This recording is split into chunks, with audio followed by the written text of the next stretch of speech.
الحمد لله رب العالمين والصلاة والسلام على سيد المرسلين أما بعد فأعوذ بالله من الشيطان الرجيم بسم الله الرحمن الرحيم الصلاة والسلام عليك يا رسول الله وعلى آلك وأصحابك يا حبيب الله. محترم سامعین السلام علیکم ورحمۃ اللہ وبرکاتہ. آج 24 جمادی الاول 1442 ہجری 9 جنوری 2021 یوم السبت ہفتہ سنیچر سیٹرڈے. پارہ پہلا الف لام میم سورہ دوسری سورۃ البقرہ آیت نمبر 25. اس سے پہلے کے آڈیو میں جنت کے درجات، جنت کے نام، ان کی تعداد، کچھ میں نے باتیں عرض کی. آیت پاک کے اس حصے میں پھر اس کے بعد جنتی نہروں کا ذکر ہے.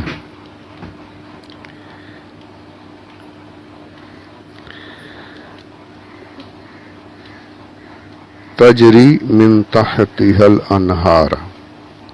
جنت باغ کیسے باغ ہوں گے کہ جن کے نیچے نہریں بہہ رہی ہوں گی. نیچے سے مراد ان درختوں کے نیچے. آپ کسی باغ گارڈن وغیرہ میں جائیں، کسی دلکش مقام پر جائیں جہاں ہریالی ہو، درخت ہو، وہاں آپ درختوں کے سائے میں بیٹھیں، ٹھنڈی ہوا چل رہی ہو، اس باغ کا حسن اور بڑھ جاتا ہے، اس باغ کی خوبصورتی اور بڑھ جاتی ہے کہ اگر اس باغ میں، اس جگہ پہ اگر نہر بہہ رہی ہو، کوئی ندی جیسی، نہر جیسا کچھ وہاں پر معاملہ ہو، بڑا ہی بہترین دلکش نظارہ نظر آتا ہے. وہ جیسے ابھی تو حالات خراب ہیں، ورنہ کشمیر کے بارے میں یہی کہا کسی نے کہ زمین پر اگر جنت ہے تو یہی ہے، یہی ہے، یہی ہے. کسی کا قول ہے یہ. اتنی خوبصورت وہ جگہ ہے کشمیر. اس کی جھیلیں، اس کی نہریں، ٹورسٹ پوائنٹس بنے ہیں. وہ جیسے ساری دنیا سے لوگ آیا کرتے تھے وہاں پر. کیا تھا وہاں؟ یہی پھول، درخت اور ہر جگہ جھیلیں وغیرہ. اللہ کرے امن و امان قائم ہو وہاں پر، پھر سے مسلمانوں کی خیر و عافیت ہو. آمین بجاہ النبی الامین صلی اللہ علیہ وآلہ وسلم. تو باغ کا حسن بڑھتا ہے جب اس میں نہر ہو، جھیل ہو، تو اور زیادہ خوبصورت نظر آتا ہے. تو یعنی جیسا دنیا میں انسان جس طریقے سے جس چیز کو پسند کرتا تھا، اللہ عز و جل نے وہی سے بتا دیا، بشارتیں عطا فرما دی کہ ایمان لے آؤ، یہ سب تو کچھ نہیں، مٹ جائیں گی یہ ساری چیزیں، اس سے بہتر میں تمہیں عطا فرماؤں گا. یہی چیزیں جیسے تم یہاں دیکھ رہے ہو، اس سے بہتر ایسے درخت رہیں گے کہ زمین چھپ جائے گی، اتنے گھنے درخت ہوں گے. حدیث پاک میں ایک جگہ میں انشاءاللہ آگے عرض کروں گا کہ فرمایا کہ درخت ایسے ہوں گے کہ اس کے نیچے گھوڑ سوار دوڑتا رہے 100 سال تک دوڑنے کے باوجود اس کے سائے سے نہیں نکل پائے گا، اس کے نیچے سے نہیں نکل پائے گا. ایسے درخت ہوں گے. آرام سے وہاں پہ بیٹھنا ہے اور پھر نہر بہہ رہی ہوگی، کیا منظر ہوگا وہ. اچھا اب نہر کیسی ہوگی؟ اچھا نہر نہیں فرمایا گیا، یہ دیکھیں انہار جمع فرمایا گیا.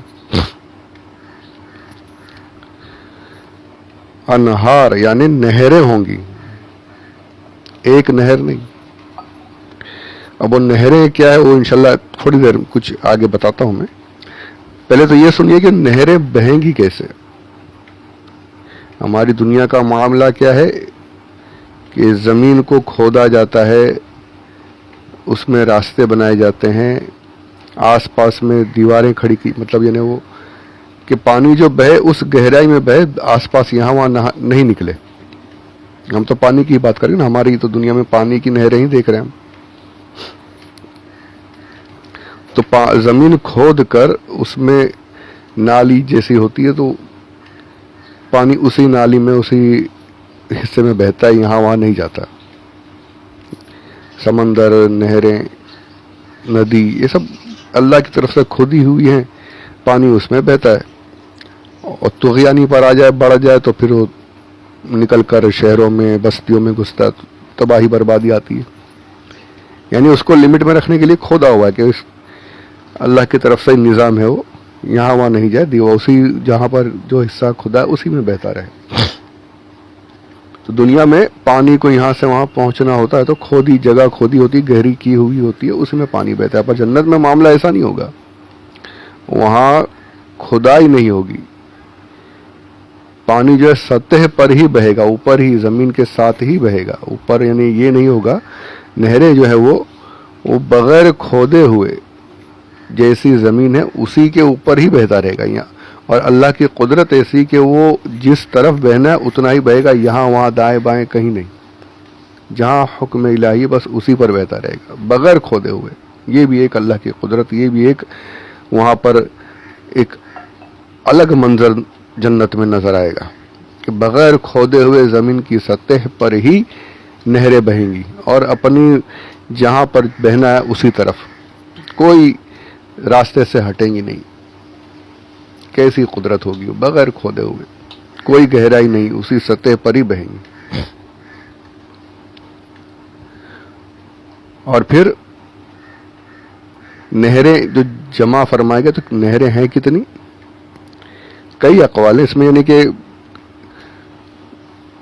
اب یہ نہریں صرف نہریں جیسی نہیں، کتابوں میں یہ بھی لکھا ہے کہ یہ ایک بالکل ندیوں کی طرح ہوں گی. انہار کا ذکر کیا گیا، نہر فرمایا گیا، وہ پر ایسی عظیم ہوں گی کہ سب کو لطف آئے گا اس سے. اور 4 نہریں ہیں،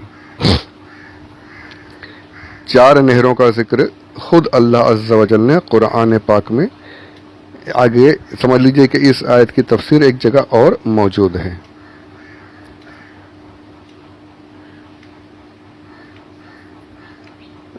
ارشاد پاک رب عز و جل ہے، مثل الجنت التي وعد المتقون فيها انہار من ماء غیر آسن وانہار من لبن لم يتغیر طعمه وانہار من